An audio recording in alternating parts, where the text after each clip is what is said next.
Daddy, what does Lessoncast do?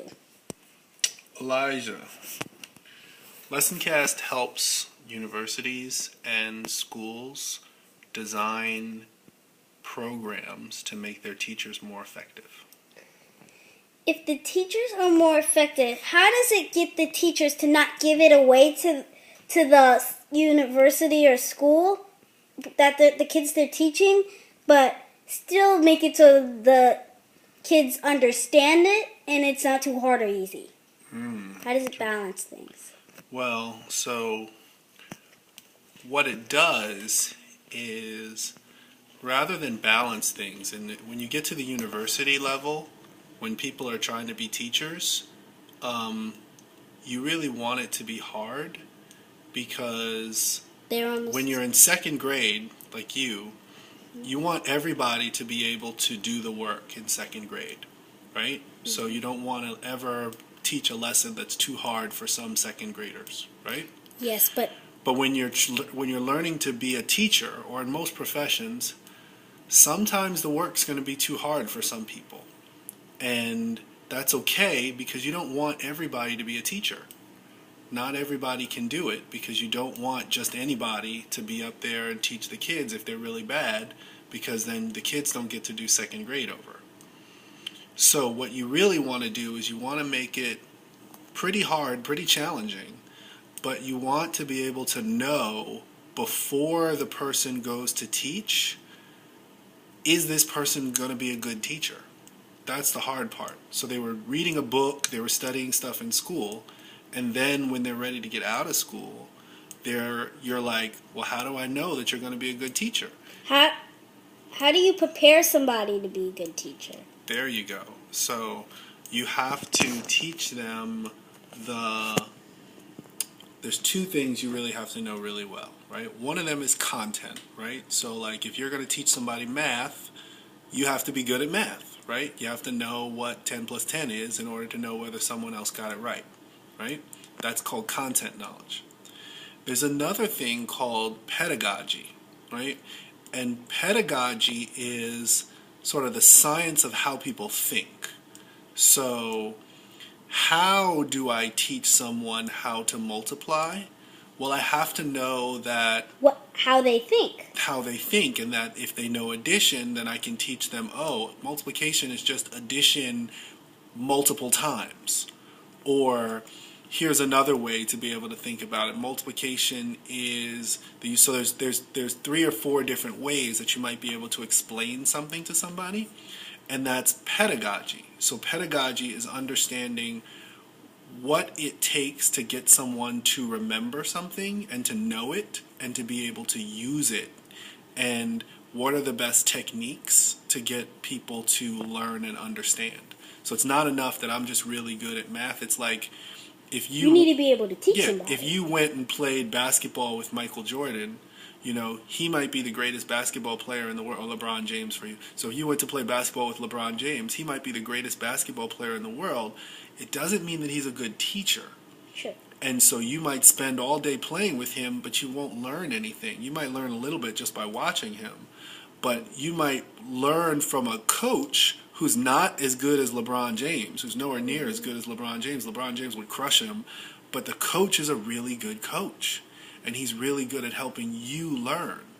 And he'll make you a lot better in the same amount of time than you would have if you spent the same amount of time with LeBron James. And that's pedagogy. And so we try to teach both the content and the pedagogy side, but Mommy and I's business focuses more on the pedagogy.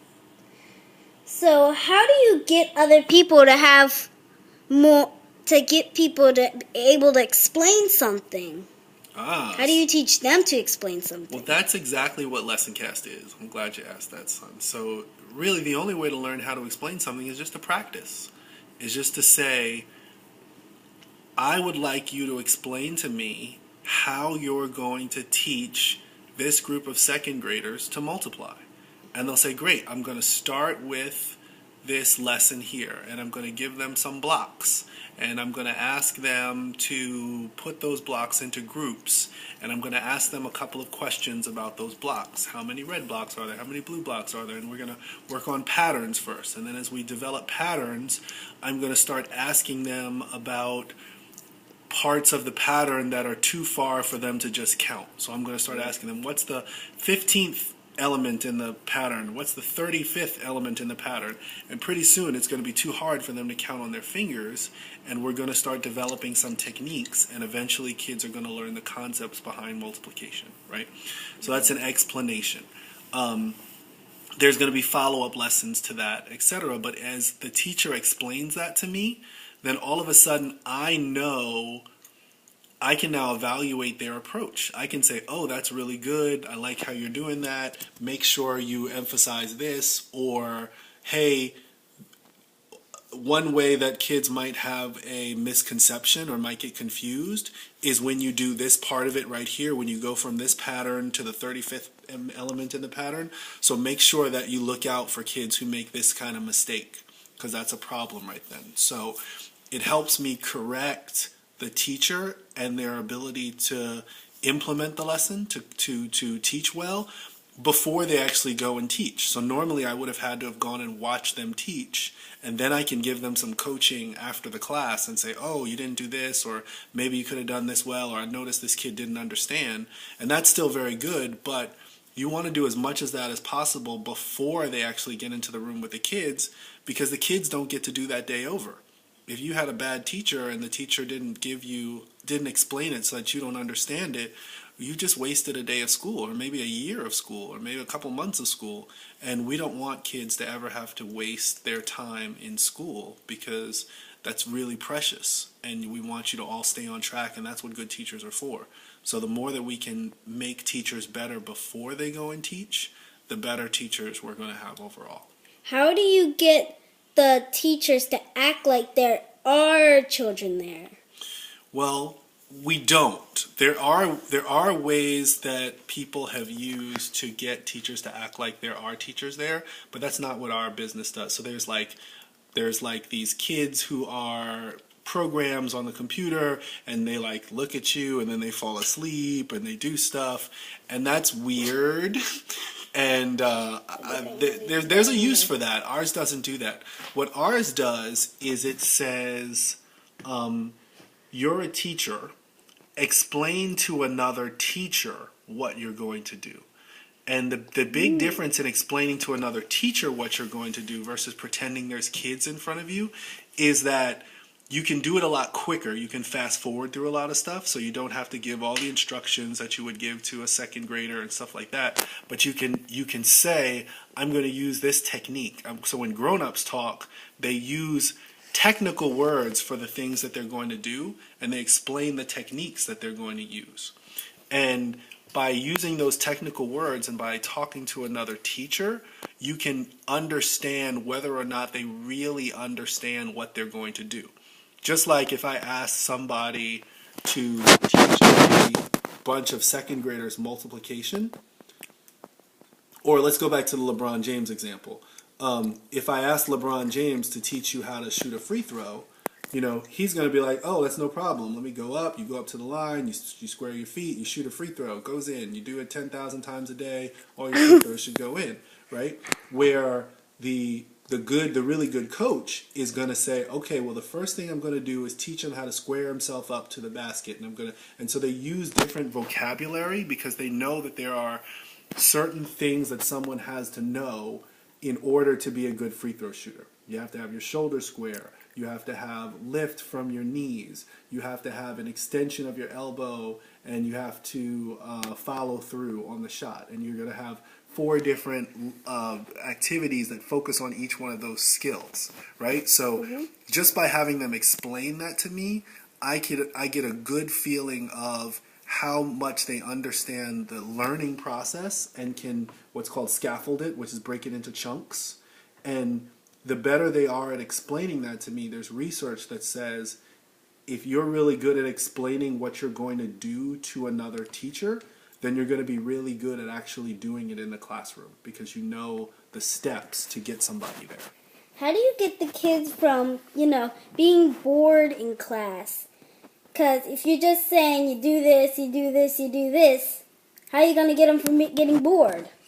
Well, the trick from getting kids to be bored when you're teaching teachers is that you always teach them, you start off with what's called a hook, right? And what's a hook, right? A hook is something that grabs you and pulls you in, right? So it's supposed to get you into the learning, but how are you going to do that? Yeah, so you always ask, so you can't teach those things, but you can ask the teacher to research it, to say, okay, how are you going to introduce this learning concept in a way that makes sense for kids and that isn't too boring, shows them why they need to learn this. So it's not about entertainment, it's not about like I'm funny and I can dance and I can make you laugh and stuff like that. Like that's not what teachers are. Some teachers do that, but that's not what the skills that teachers are trained for.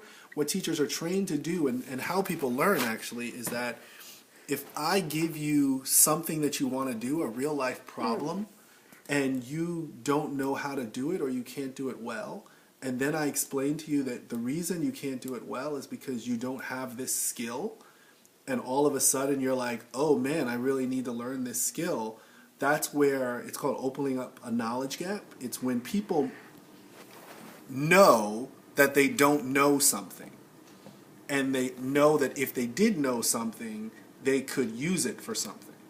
And so making a second grader understand that is very, very important at the beginning of every lesson, to be able to connect it to something else they do know and a real world skill that they're going to use.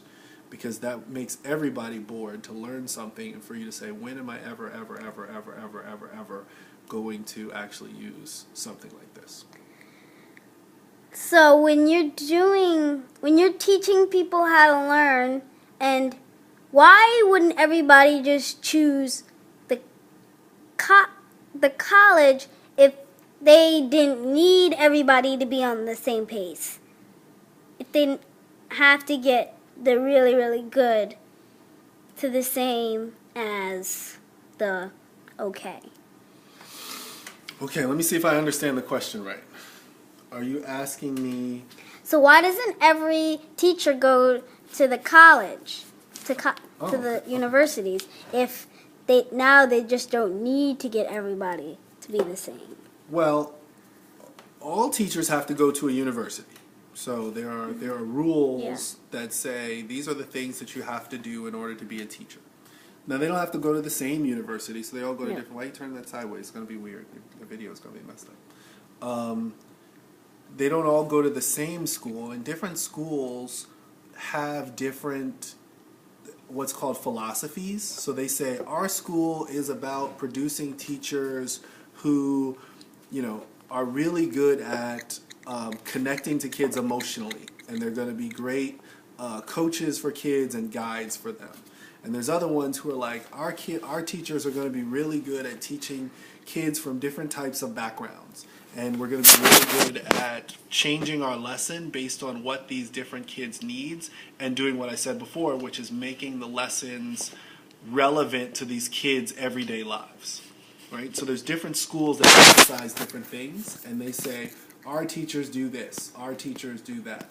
And what Lessoncast does is we work with each of those schools to say, okay, if that's what you say your teachers are going to be able to do, and that's what makes you different, how do you prove that?